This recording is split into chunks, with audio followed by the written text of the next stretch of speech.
हम एक हैं तो सेफ है, हम एक हैं तो सेफ है। सच्चाई यही है कि कांग्रेस ओबीसी से नफरत करती है।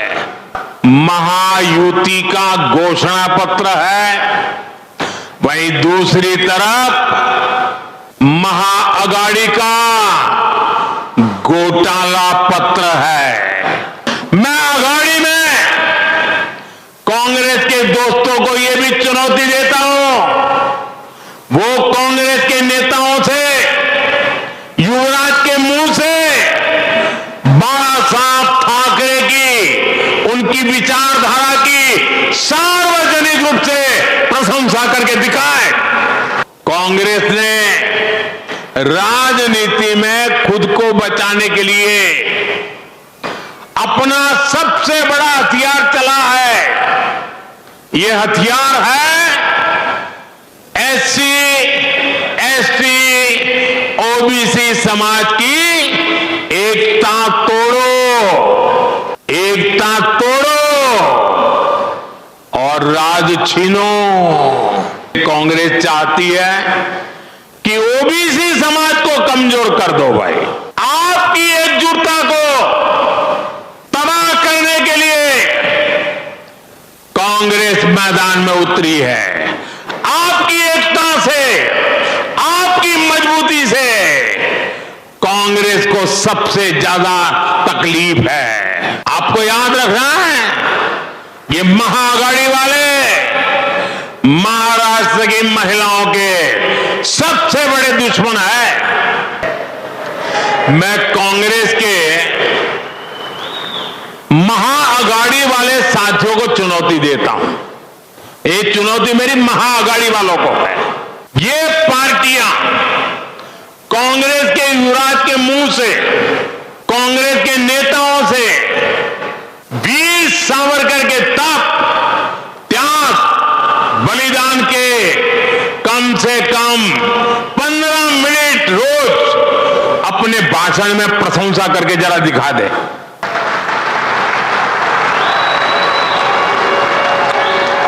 आज 8 नवंबर है, मैं दिन गिनूंगा और महाअगाड़ी वालों से जवाब का इंतजार करूंगा कि वो सावरकर जी की प्रशंसा करते हैं कि नहीं करते हैं, बाला साहब की ठाकरे के तप की प्रशंसा करते हैं कि नहीं करते।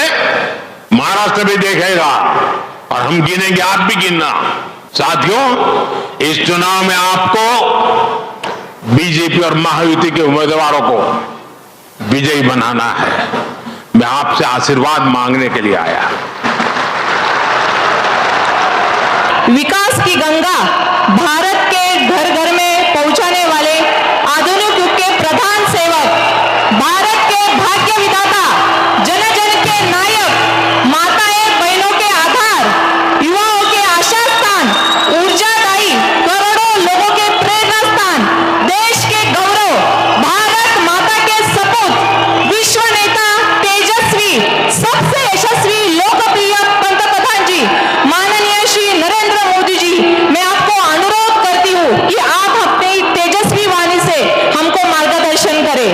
भारत माता की, भारत माता की, भारत माता की जय भवानी, जय भवानी।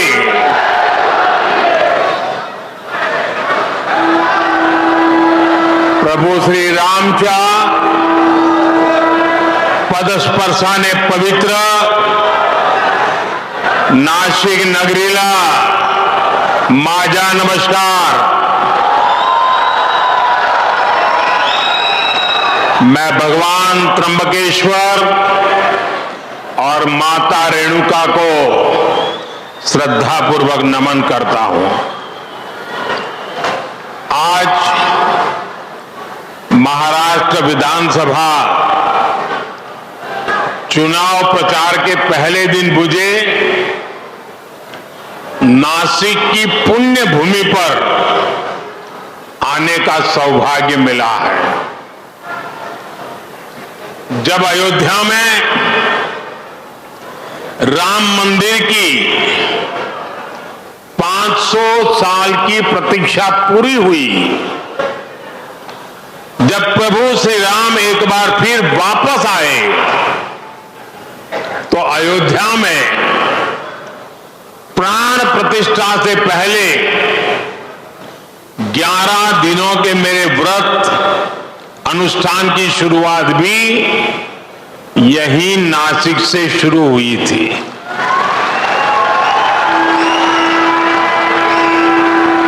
मुझे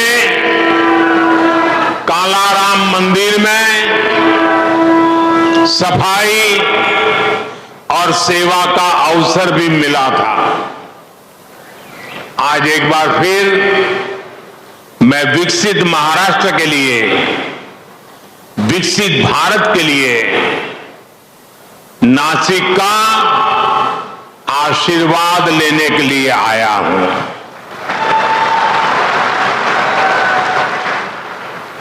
मैं देख रहा हूं नासिक में जनता जनार्दन का एक विशाल जन समूह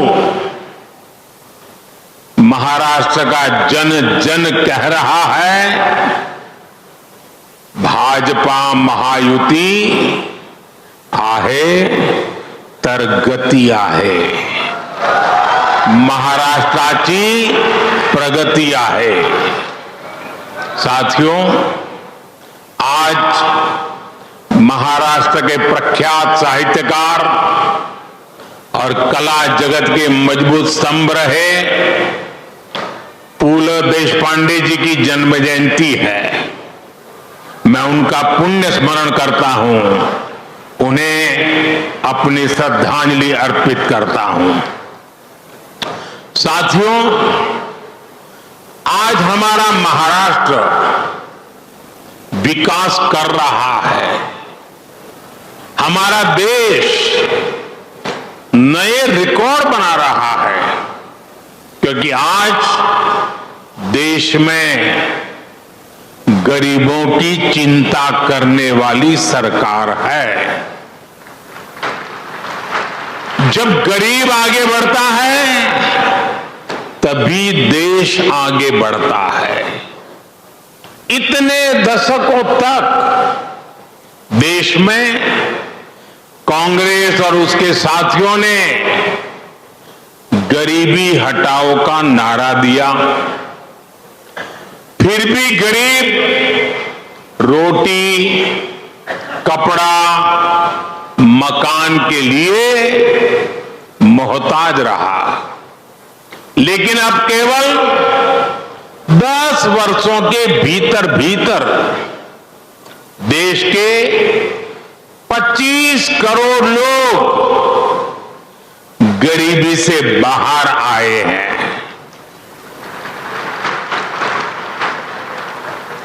ये कैसे हुआ? ये इसलिए हुआ क्योंकि मोदी की नीयत सही है। मोदी गरीब का सेवक बनकर काम करता है, आपका सेवक बनकर काम करता है। ये इसलिए हुआ क्योंकि गरीब के खिलाफ ये लड़ाई केवल मोदी ने नहीं, देश के गरीब ने भी लड़ी, आप सबने लड़ी। आज महाराष्ट्र में 50 लाख से ज्यादा महिलाओं को उज्ज्वला योजना के तहत मुफ्त गैस कनेक्शन दिए गए हैं। जल जीवन मिशन के तहत राज्य के 1.25 करोड़ से ज्यादा घरों में नल से जल ये सुविधा मिलने लगी है। आज महाराष्ट्र के लगभग 7 करोड़ जरूरतमंदों को हर महीने मुफ्त राशन मिल रहा है। राज्य के 26 लाख से ज्यादा गरीबों को पीएम आवास योजना का लाभ मिला है, उन्हें पक्के मकान दिए गए हैं। गरीबों के लिए ऐसे काम लगातार होते रहे। इसके लिए महाराष्ट्र में महायुति सरकार फिर से बननी जरूरी है। साथियों, डबल इंजन सरकार में विकास की गति डबल होती है, साथ ही योजनाओं का लाभ भी डबल हो जाता है। महाराष्ट्र के किसान आज इसका अनुभव कर रहे हैं। यहां किसानों को एक और पीएम किसान सम्मान निधि का लाभ मिल रहा है, साथ ही नमो शेतकरी महासम्मान निधि ये भी मिल रही है। यानी सालाना 12,000 रुपये की आर्थिक मदद। और मैं मेरे किसान साथियों को बताना चाहता हूं, जब महाराष्ट्र में फिर हमारी सरकार बनेगी तो ये 12,000 रुपये की मदद बढ़कर इन सारी जातियों को आपस में लड़ाना चाहती है। कांग्रेस चाहती है कुणबी ये जाति माली से लड़े, वाणी जाति गुजर से लड़े, कुंभार साथी नावी से लड़े। कांग्रेस चाहती है कि सुतार सोनार से भिड़ जाए। कांग्रेस ओबीसी के तौर पर आपको एकजुट नहीं होना देना चाहती, इसलिए वो चाहती है देवड़ीगा डांगर से लड़े, धनगरी गवांडी से टकराए, नामदेव आहिर से उलझे। कांग्रेस का इरादा है तंबोली दावड़ से झगड़ा करे, जाटगर सैगर से लड़ाई करे। आपकी एकजुटता को तबाह करने के लिए कांग्रेस मैदान में उतरी है। आपकी एकता से, आपकी मजबूती से कांग्रेस को सबसे ज्यादा तकलीफ है। इसलिए वो चाहती है कि ओबीसी अपनी एकजुटता खो दें और कांग्रेस के लिए सत्ता का रास्ता खुल जाए। मैं आपसे पूछता हूं, जब ओबीसी अलग अलग जातियों में बटेंगे तो कमजोर होंगे कि नहीं होंगे? जरा पूरी ताकत से बताइए, कमजोर होंगे कि नहीं होंगे? आपकी ताकत घटेगी कि नहीं घटेगी? और इसलिए आपको याद रखना है, मेरा तो एक ही मंत्र है, हम एक हैं तो सेफ है। हम एक हैं तो सेफ है। सच्चाई यही है कि कांग्रेस ओबीसी से नफरत करती है। आज ओबीसी समाज का एक व्यक्ति लगातार 140 करोड़ देशवासियों के आशीर्वाद लेकर तीसरी बार देश का प्रधानमंत्री बना है।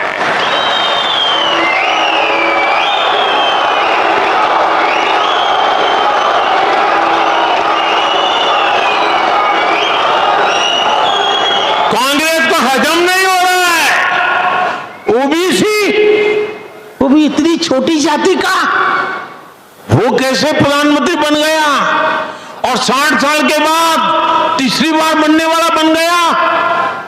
उनको नींद नहीं आ रही है और इसलिए गुस्सा ओबीसी समाज में निकाल रहे हैं।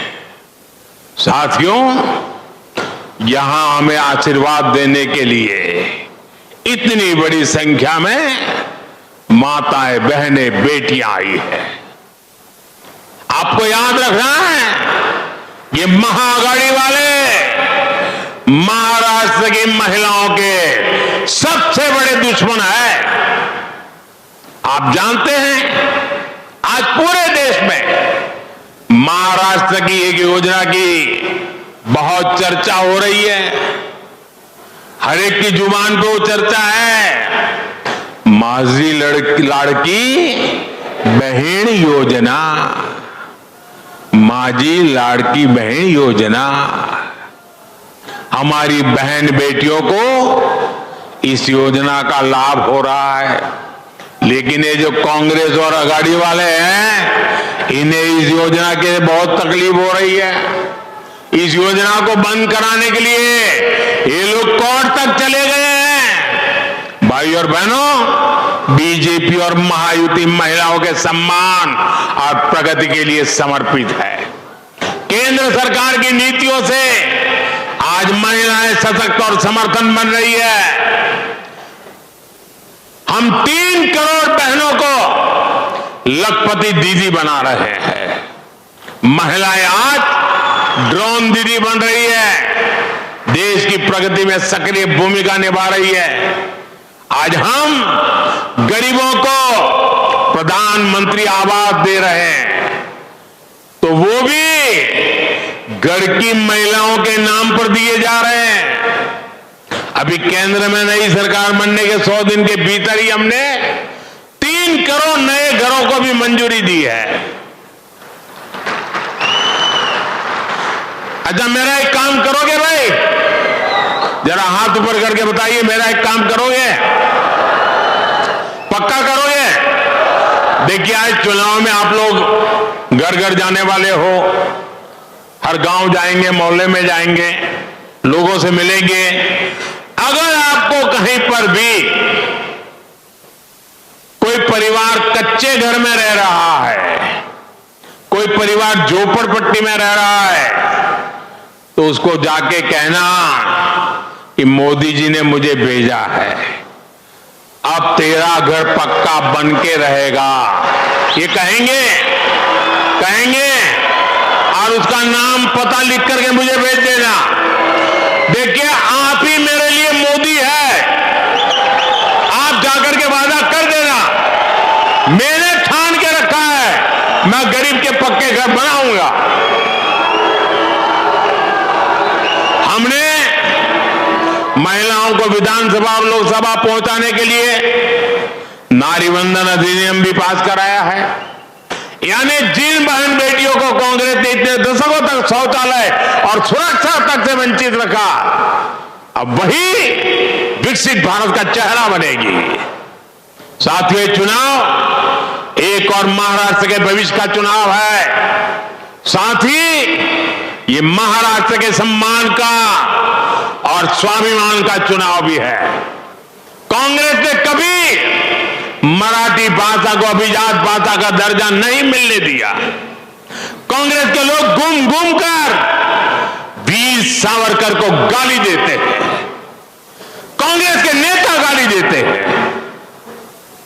महाराष्ट्र की धरती पर आकर के वीर सावरकर का अपमान करते हैं।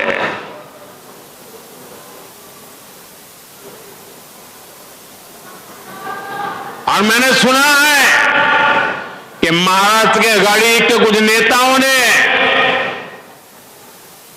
कांग्रेस के युवराज को बिठाया, उसको कहा, भाई महाराष्ट्र में चुनाव जीतना है, तुम वीर सावरकर को अभी गाली देना कुछ दिन बंद करो।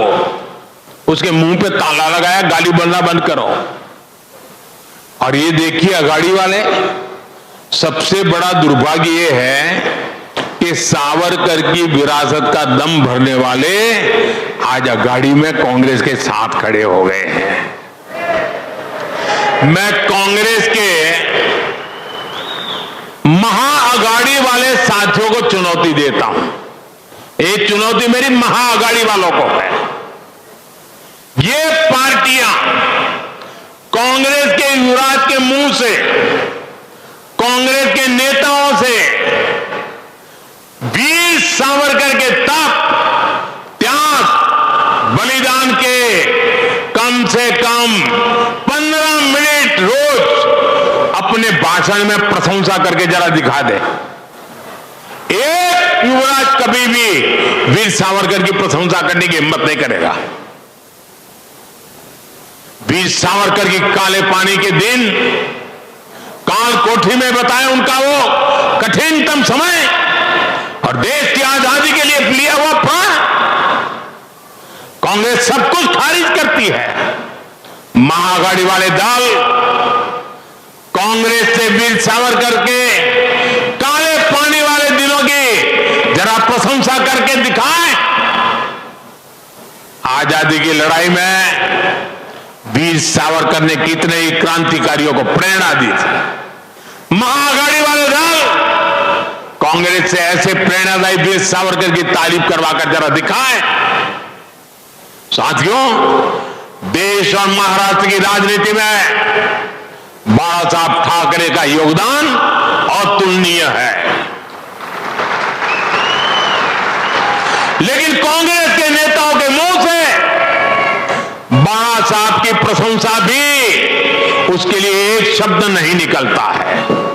मैं आघाड़ी में कांग्रेस के दोस्तों को यह भी चुनौती देता हूं, वो कांग्रेस के नेताओं से युवराज के मुंह से बाला साहब ठाकरे की उनकी विचारधारा की सार्वजनिक रूप से प्रशंसा करके दिखाएं।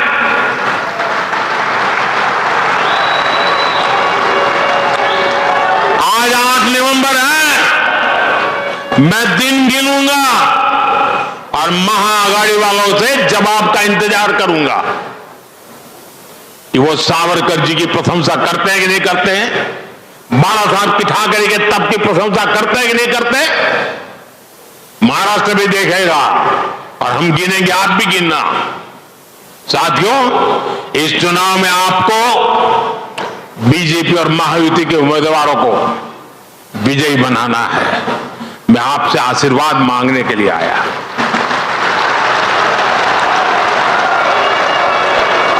मैं आपको विश्वास दिलाता हूं, महाराष्ट्र में आने वाली सरकार बड़े फैसलों के लिए काम करेगी।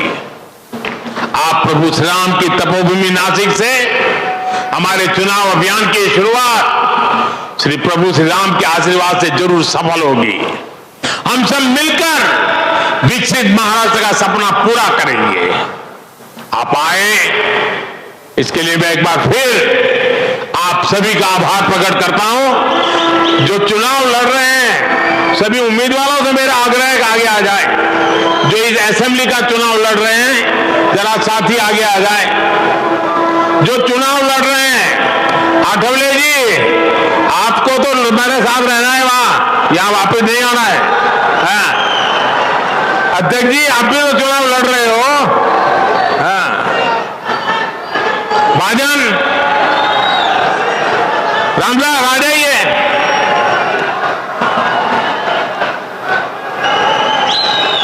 मेरे साथ